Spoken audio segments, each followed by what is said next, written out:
हरे कृष्णा। अध्याय 3 श्लोक नंबर 19। तस्माद् असक्तः सततं कार्यं कर्म समाचर असक्तो हि अचरान् कर्म परम अपनोति पुरुषः। इसका अर्थ अतः कर्म फल में आसक्त हुए बिना मनुष्य को अपना कर्तव्य समझकर निरंतर कर्म करते रहना चाहिए, क्योंकि अनासक्त होकर कर्म करने से उसे परब्रह्म परम की प्राप्ति होती है। इसका तात्पर्य भक्तों के लिए श्री भगवान परम है और निर्विशेषवादियों के लिए मुक्ति परम है। अतः जो व्यक्ति समुचित पथ प्रदर्शन पाकर और कर्म फल से अनासक्त होकर कृष्ण के लिए या कृष्ण भावनामृत में कार्य करता है, वह निश्चित रूप से जीवन लक्ष्य की ओर प्रगति करता है। अर्जुन से कहा जा रहा है कि वह कृष्ण के लिए कुरुक्षेत्र के युद्ध में लड़े, क्योंकि कृष्ण की इच्छा है कि वह ऐसा करे। उत्तम व्यक्ति होना या अहिंसक होना व्यक्तिगत आसक्ति है, किंतु फल की आसक्ति से रहित होकर कार्य करना परमात्मा के लिए कार्य करना है। यह उच्चतम कोटि का पूर्ण कर्म है, जिसकी संस्तुति भगवान कृष्ण ने की है। नियत यज्ञ जैसे वैदिक अनुष्ठान उन पाप कर्मों की शुद्धि के लिए किए जाते हैं जो इंद्रिय तृप्ति के उद्देश्य से किए गए हों, किंतु कृष्ण भावनामृत में जो कर्म किया जाता है वह अच्छे या बुरे कर्म के फलों से परे है। कृष्ण भावना भावित व्यक्ति में फल के प्रति लेश मात्र आसक्ति नहीं रहती। वह तो केवल कृष्ण के लिए कार्य करता है। वह समस्त प्रकार के कर्मों में रत रहकर भी पूर्णतया अनासक्त रह जाता है। हरे कृष्णा। तो ये था तात्पर्य दोस्तों, इस श्लोक में कर्म योग में होके भी प्रिस्क्राइब ड्यूटीज को करते करते भगवत प्राप्ति होगी, इस संदर्भ में मैं बताते हुए भी भगवान ये सीक्रेट, ये राज रिवील कर रहे हैं धीरे धीरे कि परब्रह्म की प्राप्ति कैसे होगी।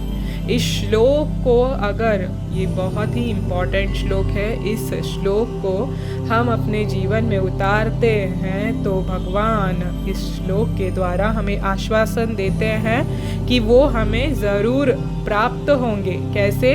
कर्म फल में आसक्त हुए बिना, मतलब अटैच्ड हुए बिना मनुष्य को अपना कर्तव्य समझकर निरंतर कर्म करते रहना चाहिए। मतलब जो कार्य हमको मिला है एज अ ड्यूटी परफॉर्म करना चाहिए कि हमको करना है, भगवान ने ये काम हमें दिया है करके उसे करना चाहिए।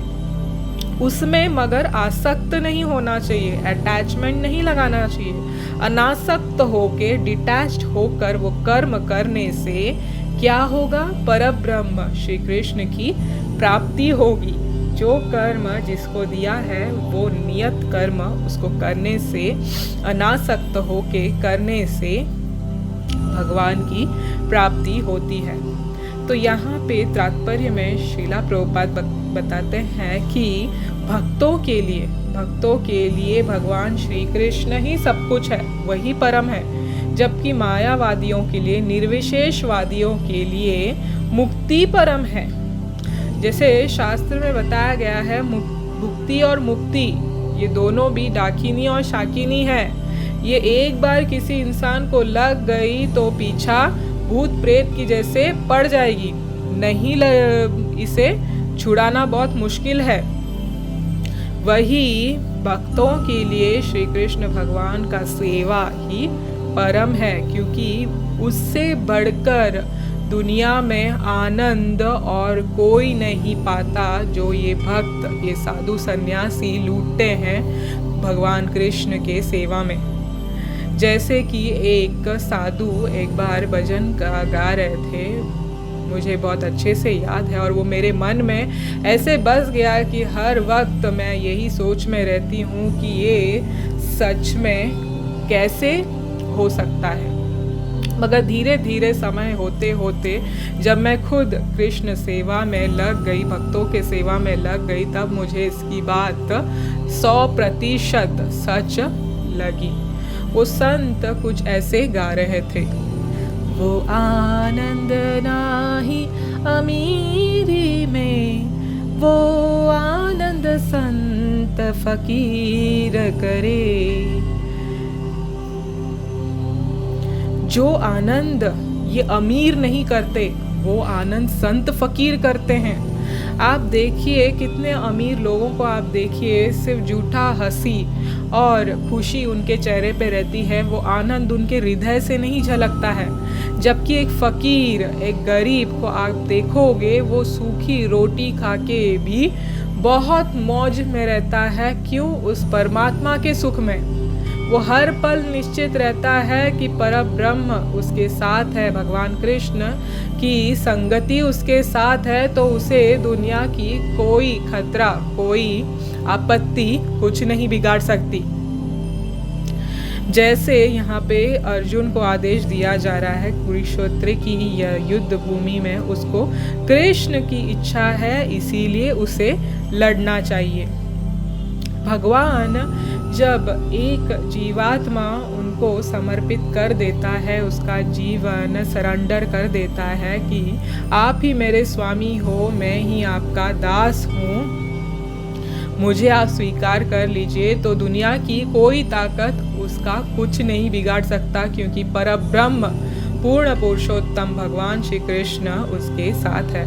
और भगवान भी उस भक्त की प्रोटेक्शन के लिए सहायक बनकर हमेशा वहाँ पे रेडी रहते हैं, हमेशा।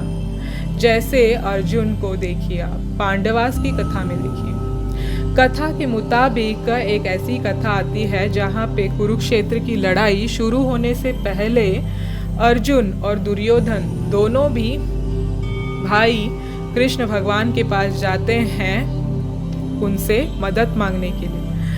अब श्री कृष्ण भगवान ने तो ये कर लिया था, प्रतिज्ञा कर लिया था कि वो तो हथियार नहीं उठाएंगे। क्यों? क्योंकि दोनों पक्ष उनके भाई थे, संबंध में भाई लगते थे, दोनों भी संबंध था दोनों के प्रति।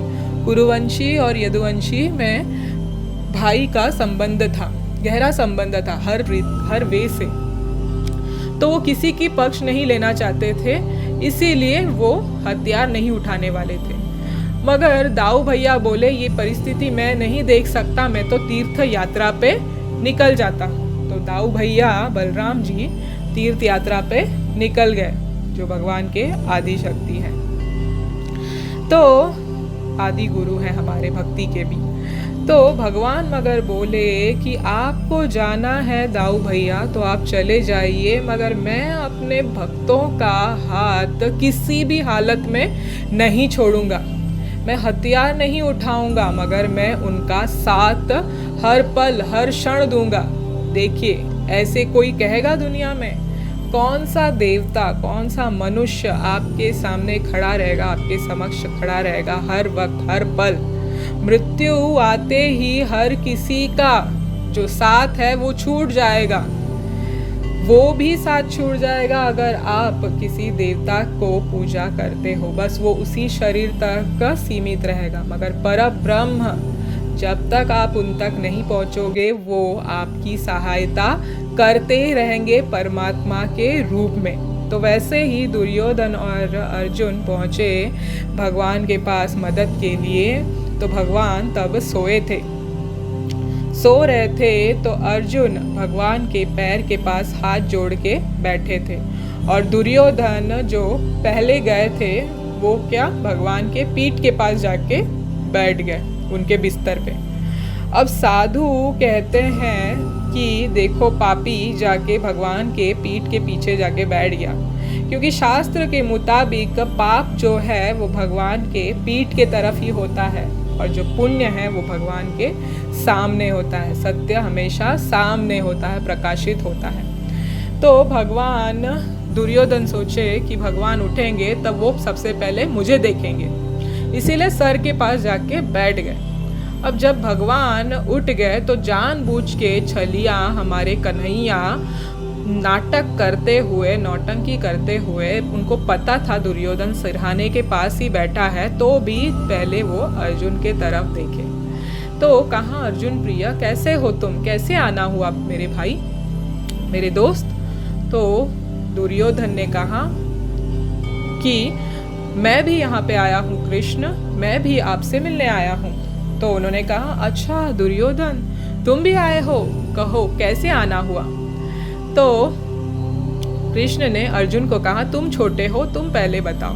तो दुर्योधन ने कहा, नहीं नहीं, मैं पहले आया हूँ और मैं बड़ा हूँ, तो मुझे पहले पूछना चाहिए, मुझे पहले आपसे वार्तालाप करनी चाहिए।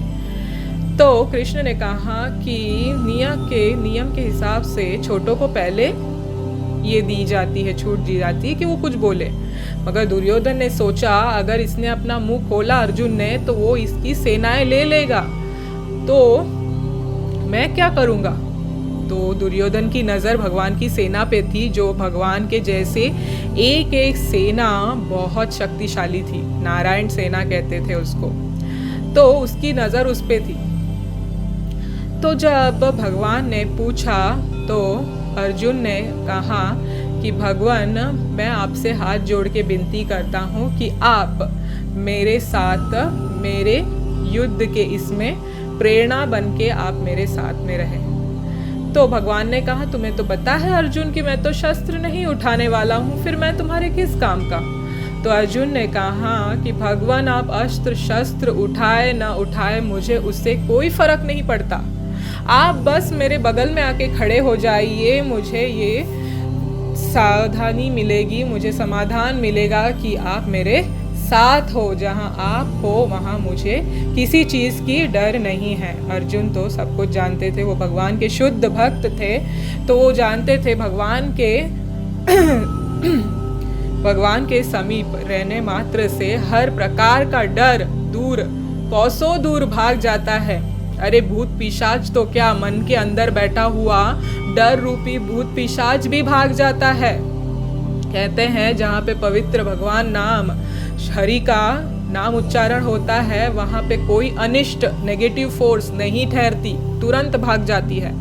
तो ये भगवान के भक्तों को पता है। अब दुर्योधन, जैसे ही अर्जुन ने ऐसे कहा तो दुर्योधन मन ही मन खुश हो गया। मूर्ख कहीं का अर्जुन, बहुत अच्छा किया इसने, इस निठल्ले को, हथियार नहीं उठाने वाले को ले लिया, ये मेरे किस काम का, इसकी सेना मेरे काम आएगी, इतनी अक्षोहिणी सेना जो मेरे काम आएगी, वो ये क्या करेगा, ये जो हस्त्र शस्त्र भी नहीं उठाने वाला है। अब दुर्योधन को तो पता नहीं था, उसको पता था भगवान है, मगर शक्ति का अनुभव नहीं था, क्योंकि वो भक्त नहीं था। इसीलिए, सिर्फ इसीलिए कहते हैं शास्त्र में कि भगवान का भक्त ही भगवान को अच्छी तरह से जानता है, बाकी संसार में इवन देवता भी नहीं जानते। खुद ब्रह्मा जी कहते हैं कि मुझे करोड़ों करोड़ों वर्ष की तपस्या करने के बाद भी समझ में नहीं आ रहा है, मेरा चतुर्मुख है, चतुर सिर है, तो भी मुझे समझ में नहीं आ रहा है प्रभु आपकी लीला, और कौन समझेगा। मगर शास्त्र कहता है एक प्रेमामयी भक्त ही, शुद्ध भक्त ही भगवान को जान सकता है। तो अर्जुन के इस प्रस्ताव से भगवान इतने खुश हो गए कि भगवान ने कहा कि अर्जुन, मैं तुम्हारा सारथी बनने के लिए स्वीकार करता हूँ। तो ये भगवान ने अर्जुन पे कृपा की, ऐसे करने की कोई आवश्यकता नहीं थी, वो तो परब्रह्म थे, मगर भगवान भक्त की तरफ सेवा दिखा के, जैसे एक शुद्ध भक्त कुछ भी इच्छा न रखते हुए अनासक्ति से भगवान की सेवा करता है, तो भगवान भी खुश होकर उसके तरफ सेवा करने के लिए तत्पर रहते हैं कि कैसे मैं अपने भक्त की सेवा करूं, कि मैं ऋणी हो गया हूं इसके प्यार का। तो भगवान सारथी बनने के लिए रेडी हो गए। जैसे रामायण की कथा में हम सुनते हैं, जब बाल्यकाल में, बाल्य कांड में, जब श्री राम जी और अपने भाइयों के साथ खेलते थे, लक्ष्मण, भरत और शत्रुघ्न के साथ, तो बताते हैं रामायण में कि भगवान राम हमेशा हार जाते थे अपने भाइयों को जिताने में। ऐसे वो प्रोत्साहित करते थे अपने भाइयों को जीतने में और उनको खुश करने में। इतने महान है भगवान। ऐसे कोई कर सकता है कि मैं हार जाऊं और तुम जीत जाओ? नहीं, ये सिर्फ केवल और केवल भगवान ही कर सकते हैं, उनके प्रेमामयी भक्त ही कर सकते हैं। तो यही इसका अर्थ है, जब हम कृष्ण भावनामृत में जो कर्म किया जाता है वह अच्छे या बुरे कर्म के फलों से परे होता है, उसमें कोई पाप या पुण्य का सवाल ही नहीं उठता, वो तो दिव्य स्तर पर आता है। और जो भी कार्य करते हैं वो कार्य कृष्ण के लिए करते हैं। इसीलिए प्रभुपाद कहते हैं, वह समस्त प्रकार के कर्मों में रत रहकर भी पूर्णतया अनासक्त रह जाता है। हरे कृष्ण कृष्ण कृष्ण हरे हरे, हरे राम राम राम हरे हरे। श्री कृष्ण भगवान की जय। श्रीला प्रभुपाद की जय। जय गुरुदेव।